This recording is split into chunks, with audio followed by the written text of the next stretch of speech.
Okay, so today I want to talk about the word of. I don't know, maybe you've looked it up, maybe you haven't. I never really thought about looking it up until I started researching the Constitution and the meaning of all of its words in it. And I found in an old dictionary the different meanings and uses of the word of. So I found that in a geographic sense, it means mainly within. Depending on how it's used, can mean from, out of, belonging to, etc. So I wrote some examples here on the word of in a geographical sense. So the Smith family of Germany can also be said the Smith family from Germany, the Smith family out of Germany, or the Smith family within Germany. Okay? I am Jesus of Nazareth, or I am Jesus out of Nazareth. I am Jesus from within Nazareth. That is Adam of the Garden of Eden. If you're outside looking in, you might say that is Adam within the Garden of Eden, or that is Adam from the Garden of Eden. Now, when we look at the Constitution, the first line is we the people of the United States.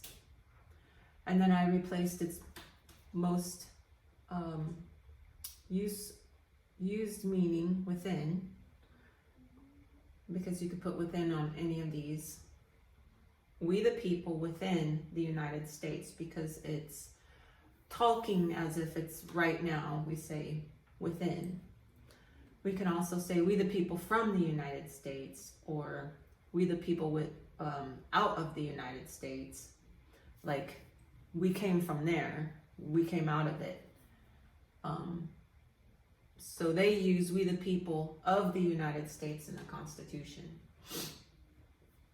So people here you see is a proper noun, which means it's a specific people. It's not in general all people.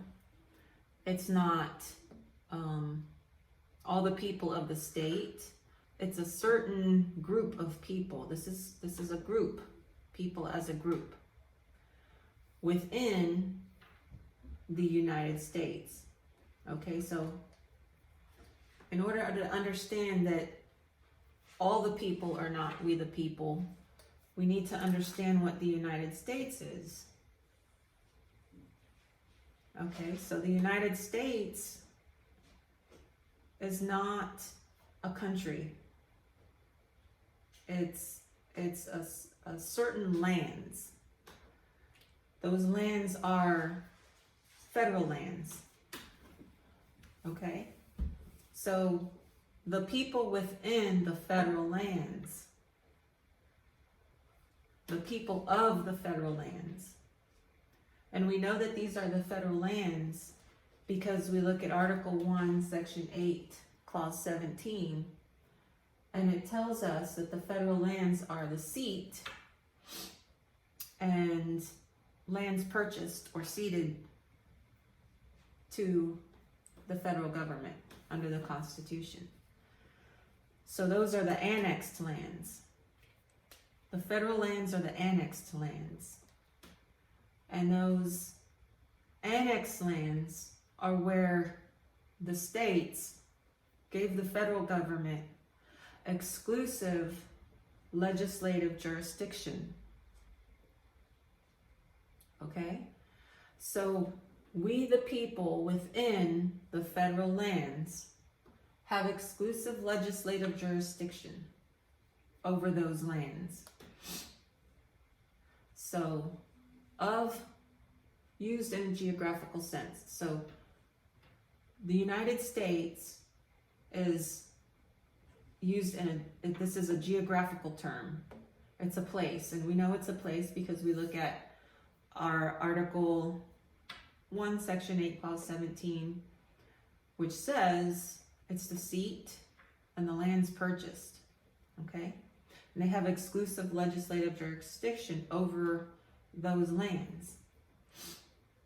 And we look at Article 1, and it says Congress has the power to legislate for the federal lands.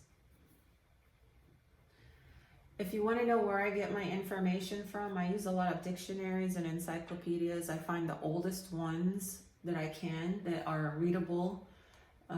Most 99% of the ones I find are in a digital version and can be found online. And also I combine that information with a report put out by the federal government.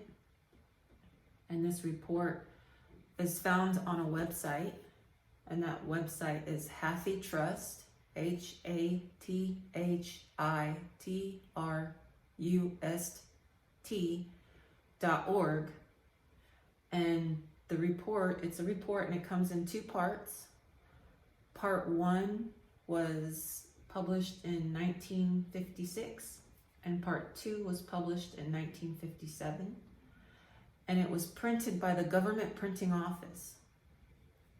This report is called Jurisdiction over Federal Areas Within the States. Okay?